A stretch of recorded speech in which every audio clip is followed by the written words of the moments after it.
In this chapter, we're taking a look at phases, and this is setting it up right from the beginning, being aware of what phases are. We've already made the names of the phases that we're going to be using. Now we're going to be talking about how objects and phases relate to each other. So let's go to Projects Open, open up our previous drawing. Let's save as. This will be 502. We're still working on the Revit site, so let's just call this Begin. Save that.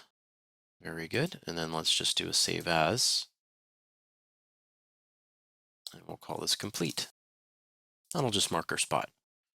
Okay, so let's just add our project notes, what we're working on right now. We are adding objects to phases. What I'd like to do first of all is let's go to our 3D views and let's click on this default 3D view. If you don't have that one, just click up in your quick access toolbar and you should have the little house. You could also find this under View, 3D View, and then Default 3D View. Now this is what we should be seeing. This is the AutoCAD topography that we brought in.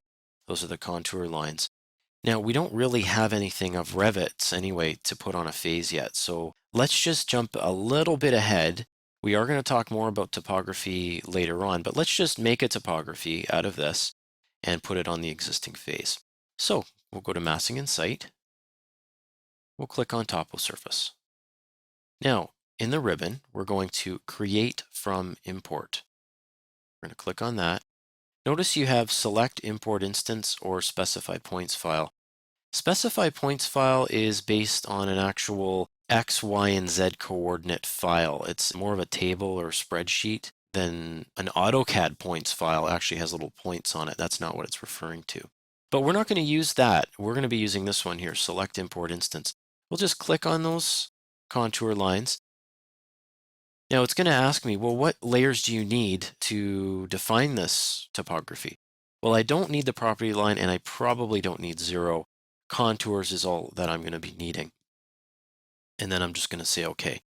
So what that does is it puts points at the proper elevations, at each one of these elevations, and creates a topo surface. When you're done, you just click on Finish Surface.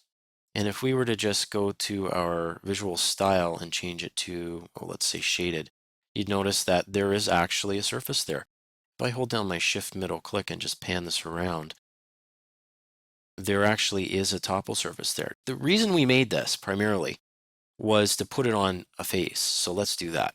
And this is the exact same for every single object. You click on the object in the Properties palette, you go down here to Phasing.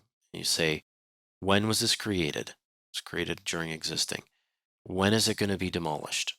Now, this can be a little bit strange to sort of figure out what it means there, especially when you're dealing with something like a site. You might say, well, it's never going to be demolished. Perhaps it won't be demolished, but it will change. This in its current state only exists during the existing phase. So we could maybe say it'll be demolished during phase 1, and then we'll apply that. So what will happen is this will stay the way it is, and then phase 1, there'll be a different version of this. We'll get to that.